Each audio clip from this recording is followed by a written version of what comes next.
Green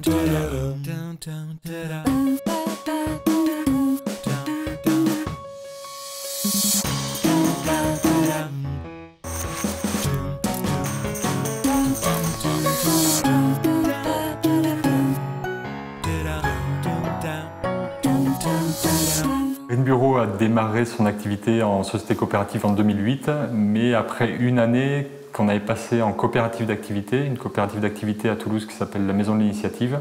Et donc aujourd'hui, depuis 4 ans, on propose à nos clients, qui sont des entreprises, des administrations et des collectivités, la mise en place du tri sélectif et la collecte de leurs déchets valorisables. Et on a une deuxième activité depuis l'année dernière qui concerne la mise en place et surtout la collecte des cartons des commerçants du centre-ville.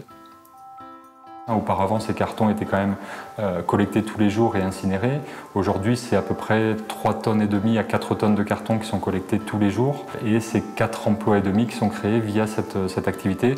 Donc on est vraiment sur la logique de ce qu'on veut mettre en place avec une partie économique, un marché public, une partie environnementale qui est le recyclage de ces cartons, là en l'occurrence, et la partie sociale ou sociétale qui est la création d'emplois et les démarches d'insertion au sein d'une société coopérative qui a quand même, qui revendique un fort ancrage territorial.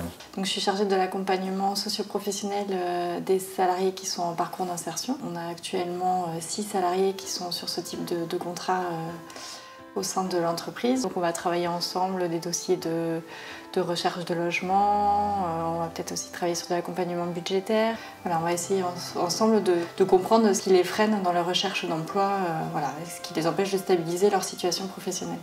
Pratiquement 70% du chiffre d'affaires est affecté à la masse salariale et encore une fois aux conditions de travail. Et c'est vraiment une décision là aussi des associés, une décision de la coopérative et non pas une décision d'un gérant qui serait gentil et qui a une politique sociale, mais que ce soit au niveau des salaires, de la mise en place de la mutuelle, avec la prise en charge de l'employeur, du 13e mois, et tout ça, ça leur est communiqué et on essaie d'expliquer pourquoi on met ça en place. C'est l'Union régionale et les 2 délégués qui travaillaient avec nous à l'époque qui nous ont vraiment accompagnés jusqu'à la création de la SCOP. Et ensuite, après le démarrage, c'est encore l'Union régionale qui a fait le lien avec d'autres partenaires, notamment pour les premiers financements. Quand Mathieu Poupon m'a présenté le statut coopératif, voilà, le mode de fonctionnement, j'ai été séduite dès le début et ça n'a fait que me confirmer en fait, dans mon choix et dans mon envie de travailler ici. Ouais.